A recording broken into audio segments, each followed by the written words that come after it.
এসআইআরে আপনি 2002 সালে ভোটার লিস্টে আপনার নাম নেই, আপনি কাগজপত্র দেখাতে পারেননি, আপনার এসআইআরে ভোটার লিস্ট থেকে আপনার নাম বাদ গেছে। অত্যন্ত স্বাভাবিক যে নাম বাদ যাবে। আর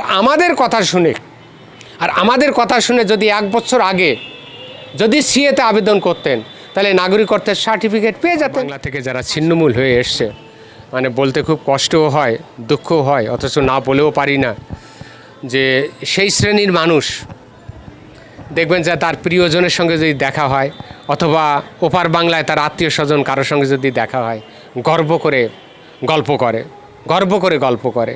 কি গল্প করে জানেন? বাংলাদেশে আমরা খুব বড় লোক ছিলাম, জানিস আমাদের গোয়াল ভরা গরু ছিল, পুকুর ভরা মাছ ছিল, মাঠ ভরা সোনার ফসল ছিল, গর্ব করে। আবার এপার বাংলায় এসে এই শ্রেণীর মানুষ জয় বাংলা বলছে।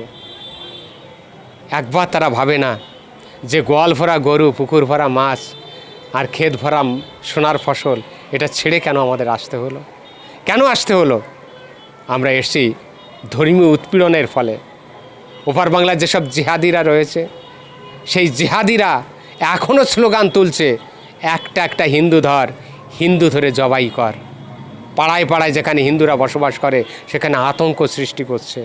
আপনারা আগস্ট আন্দোলনের কথা তো জানেন। 2024 সালে আগস্ট মাসে যে আন্দোলন করেছিল বাংলাদেশে, সেটা তাদের নতুন স্বাধীনতা, কোয়ার্টারলি স্বাধীনতা, সপ্তাহে সপ্তাহে স্বাধীনতা পাচ্ছে, মাসে মাসে স্বাধীনতা পাচ্ছে, বলছে নতুন স্বাধীনতা, জামাতের স্বাধীনতা। দেখেছেন সেটা? দীপু কুমার দাস পোশাকের কারখানায় চাকরি করত, প্রাণ থাকা অবস্থায় জীবন্ত পুড়িয়ে মেরেছে। হাজারো গল্প আছে, এরকম হাজারো গল্প। ভয়ে কেউ বলতে পারে না। হিন্দুদের উপর নীরবে অত্যাচার চলছে, তাদের সম্পত্তির জবরদখল চলছে, মা বোনের ইজ্জত হরণ করছে। আর এই সব মানুষই তারা রাতের অন্ধকারে মাতৃভূমিকে শেষ প্রণাম না করতে পেরে তল্পিতল্পা গুটিয়ে মা বোনের ইজ্জত রক্ষা করবার জন্য পালিয়ে ভারতবর্ষে এসছে। মোদি অমিত শাহ স্মরণ মানুষটাই বাংলাদেশ থেকে এই ভারতে এসে, পশ্চিমবাংলায় এসে তারা তৃণমূল কংগ্রেসের পালায় পড়ে এতদিন জয় বাংলা বলেছে। আমরা অনুরোধ করেছি যে দেখুন, এই তৃণমূল কংগ্রেসের ভাওতায় আপনারা পড়বেন না, যারা আপনাদেরকে বারবার বোঝাচ্ছে যে আধার কার্ড, ভোটার কার্ড নাগরিকত্বের প্রমাণ। মমতা ব্যানার্জি ঠাকুরনগরে এসেও আপনাদেরকে তাই বলেছে। অথচ আমাদের যেসব নেতৃত্ব তারা রয়েছে, অসীম সরকার থেকে শুরু করে যিনি সিএ বিশারদ রয়েছেন সম্মানীয় লিটন বিশ্বাস, পাল্লা স্কুলের প্রাক্তন প্রধান শিক্ষক মহাশয়, যিনি এখনও প্রধান শিক্ষক রয়েছেন মধ্যমগ্রামে, ঠাকুরবাড়ি এই নাগরিকত্ব নিয়ে সবচাইতে জোরালো আন্দোলন যারা করেছে, প্রমথ রঞ্জন ঠাকুর, বিনাপানি মা, এবং শেষ প্রজন্মে এসে আমাদের শান্তনু ঠাকুর এখনও পর্যন্ত যে আন্দোলন করছে, এদের জন্যই আমরা এই সিএতে আবেদন করার সুযোগটা পেয়েছি। আমরা বারবার বলেছি যে ছিন্নমূল উদ্বাস্তু যারা আছেন আপনারা সিএতে আবেদন করুন। আর এখন তো বুঝতেই পারছেন যে এসআইআরে আপনি 2002 সালে ভোটার লিস্টে আপনার নাম নেই, আপনি কাগজপত্র দেখাতে পারেননি, আপনার এসআইআরে ভোটার লিস্ট থেকে আপনার নাম বাদ গেছে। অত্যন্ত স্বাভাবিক যে নাম বাদ যাবে। আর আমাদের কথা শুনে যদি 1 বছর আগে যদি সিএতে আবেদন করতেন তাহলে নাগরিকত্বের সার্টিফিকেট পেয়ে যাচ্ছেন। সেই নাগরিকত্বের সার্টিফিকেট নিয়ে ভোটার লিস্টে 6 নম্বর ফর্ম ফিল আপ করে আজ ভোটার লিস্টের নামটা আপনি তুলে নিতে পারতেন। এখনও বলছি কোনো অসুবিধা নেই।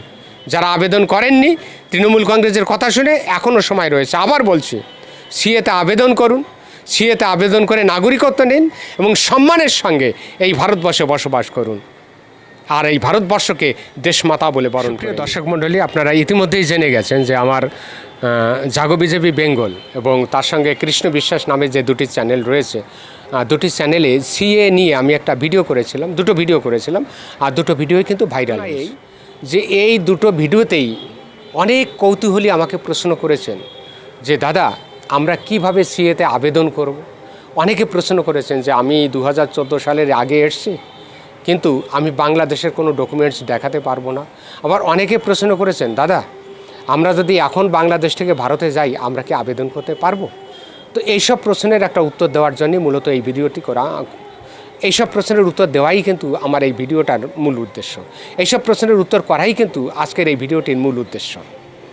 দেখুন, আমি প্রথমেই বলবো, যারা বলছেন যে 2014 সালের আগে এসছেন, বাংলাদেশের প্রমাণ আপনি দেখাতে পারবেন না, তাহলে আপনি সিএতে আবেদন করতে পারবেন কি পারবেন না?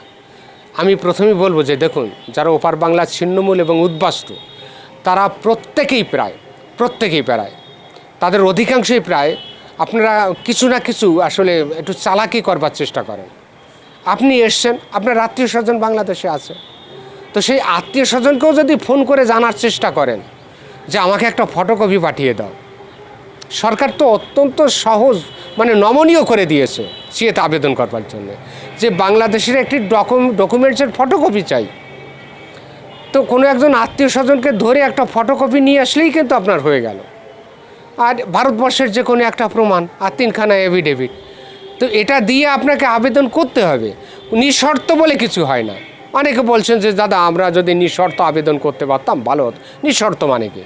এই নিঃশর্তের বিষয়টা কিন্তু রোহিঙ্গারাও ভেবেছিল, যে রোহিঙ্গারা 1824 সালে মায়ানমারে গেছিল, তারা নিঃশর্ত নাগরিক হয়ে মায়ানমারে ছিল। সরকার পরিবর্তন হয়েছে 1824, 1924 আর 2024, কল্পনা করুন প্রায় 200 বছর পর তাদের মাতৃভূমি ছাড়া হতে হয়েছিল শুধু একটা ভুলের জন্য, কি? নিঃশর্ত নাগরিক। নিঃশর্ত বলে কিছু হয় না, আপনাকে শর্ত নিয়েই এই ভারতবর্ষের নাগরিক হতে হবে। এবং মোদী সরকার অত্যন্ত মানবিক, যারা সিএ নামের একটা মানবিক আইন মানে মানবিক আইন প্রবর্তন করেছেন, যেখানে উদ্বাস্তু ছিন্নমূল উদ্বাস্তু হিন্দুরা যারা ওপার বাংলা থেকে ধর্মীয় উৎপীড়নের ফলে মুসলমানদের অত্যাচারে এই দেশে এসেছেন, তাদেরকে নাগরিকত্ব দেওয়ার ব্যবস্থা করেছে। তো তাদের কাছে আমি বিনম্র চিত্তে আবেদন করব যে দেখুন, কোনো টালবাহানা নয়, কোনো অজুহাত নয়। বাংলাদেশ থেকে আপনার আত্মীয় স্বজন যারা আছে তাদের কাছ থেকে বলে মোবাইলে একটা ফটোকপি পাঠিয়ে দিতে বলুন, সেই ডকুমেন্টস দিয়ে আপনারা সিএতে আবেদন করার চেষ্টা করুন।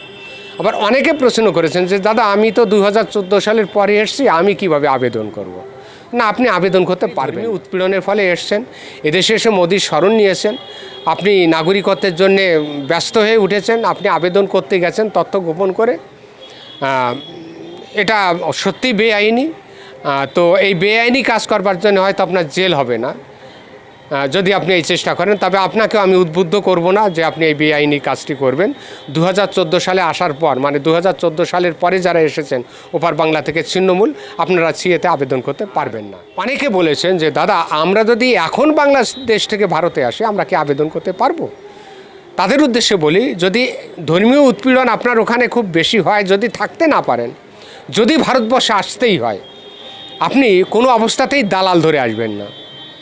পাসপোর্ট করবেন এবং দীর্ঘমেয়াদী ভিসা নিয়ে তবে এখানে আসবেন। এখানে 5 বছর অন্তত বসবাস করবেন, তাহলে আপনি কিন্তু সিএতে আবেদন করবার উপযুক্ত হবেন।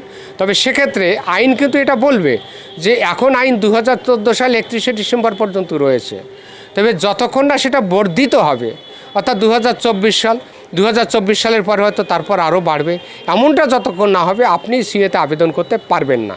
তবে আপনি যদি হিন্দু হন, আপনি এই ভারতবর্ষে নির্ভয়ে থাকতে পারবেন। আপনাকে এই ভারতবর্ষের কোনো পুলিশ, কোনো প্রশাসন আপনাকে হয়রানি করবে না। আপনি সম্মানের সঙ্গে এখানে বাঁচতে পারবেন। আর সেই সম্মানকে যদি আরও শক্ত করতে হয়, তাহলে সিএতে আবেদন করে নাগরিকত্ব নেওয়াই হচ্ছে তার সবচাইতে সহজ এবং সরল পথ। এবং সেই জন্যেই আমরা বারবার বলছি, আমার এই চ্যানেলের মাধ্যমেই বলেছি যে ওপার বাংলা থেকে যারা সশরীরে ভারতবর্ষে আসছেন, আপনারা সিএতে আবেদন করুন, নাগরিকত্ব নেন ভারতবর্ষের এবং সম্মানের সঙ্গে এই ভারতবর্ষে বসবাস করুন।